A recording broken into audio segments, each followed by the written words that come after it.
Welcome to part 4 of the virus. As the pod with its 2 occupants, not 1, came close to the rendezvous coordinates, the ship was already stationed in waiting, and the looped message was picked up with the emergency beacon sound. Immediately the communications officer took the data to the captain, and all hell broke loose. The main base and the scientists were brought up to speed, and the thought was to contain the entire pod, commander and whatever might be on the outside, just in case. There was containment facilities available, but these may not be enough.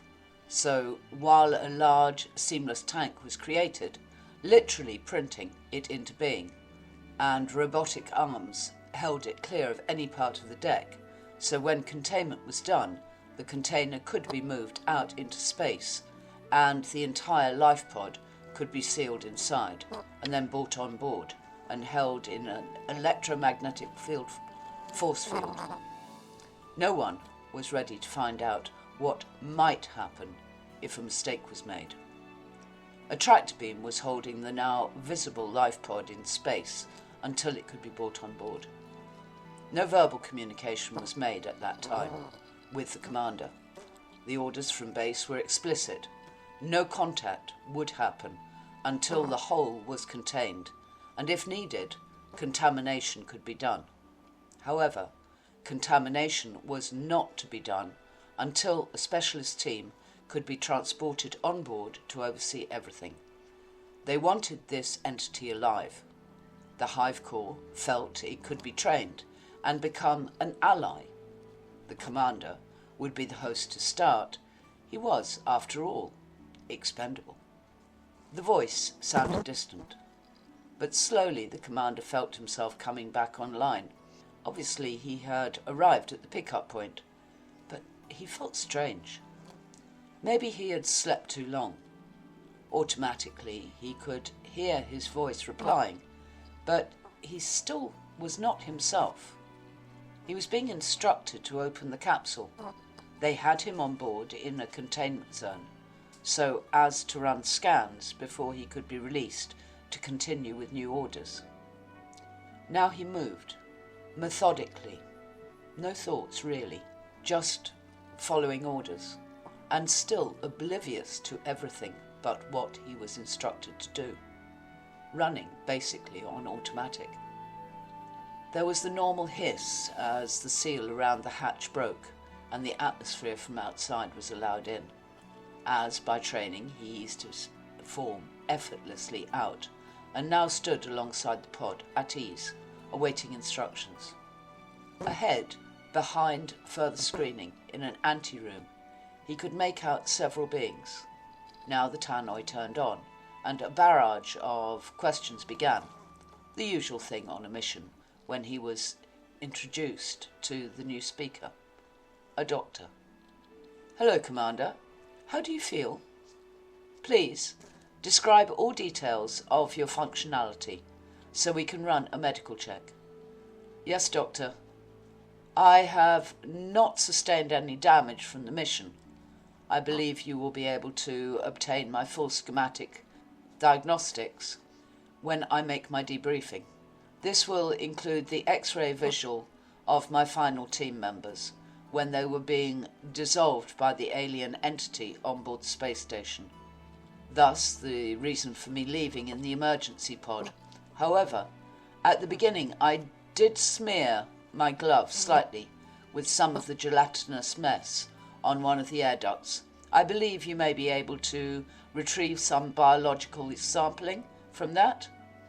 This actually was the first time he had thought of it since before he left the station, and now his eyes rested on his gloved hand as he raised it to remove it.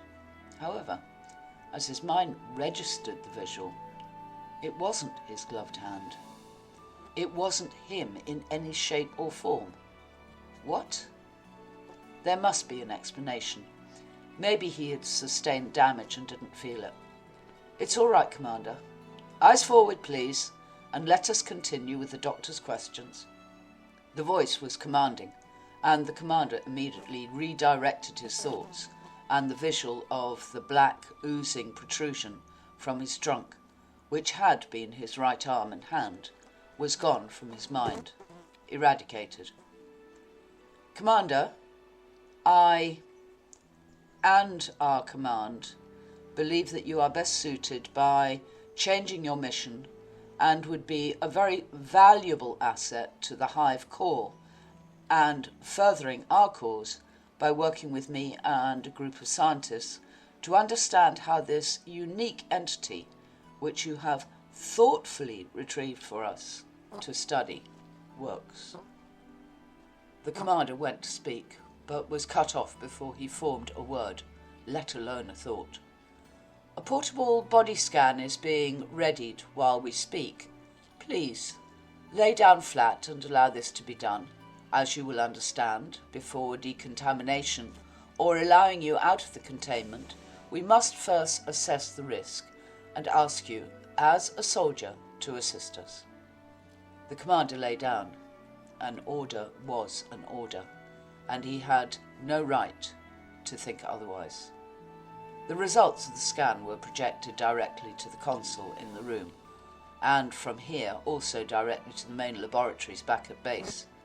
Decisions must be made. It was horrifyingly, or shall we say, excitedly noted by the medical staff that the thing was feeding.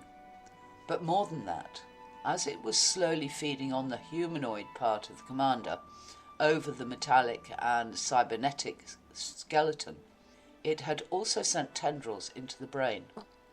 Interestingly, it looked as if some of these were mining, for a better word, under the nanotechnology and implants into the original sections which had been taken offline. It was also moving into the vocal centres.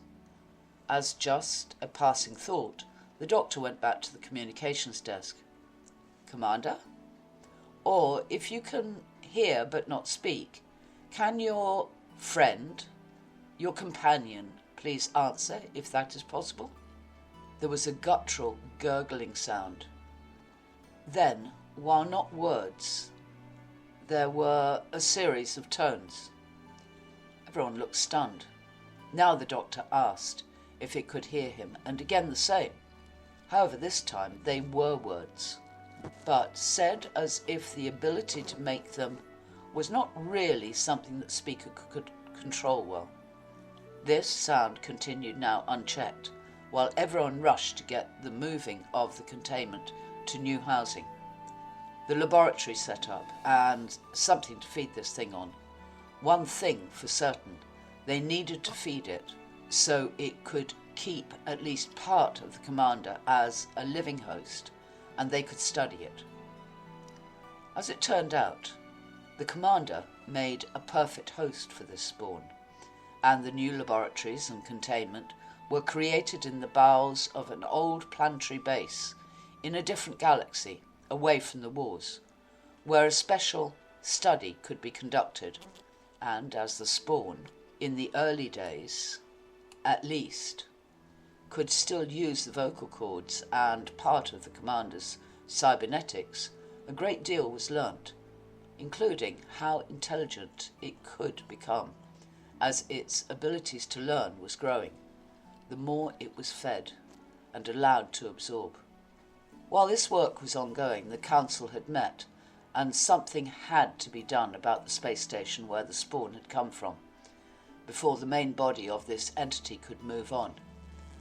Yes, it was billions of cosmic years old, and grew the more it fed, but the old empire was also aware they could clone and possibly control it, create a new form of soldier, if not an alliance.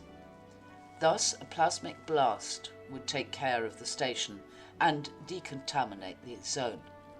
It was in a zone on the far side of the Andromedan galaxy, so would not prove any lasting effect on their campaigns going forward.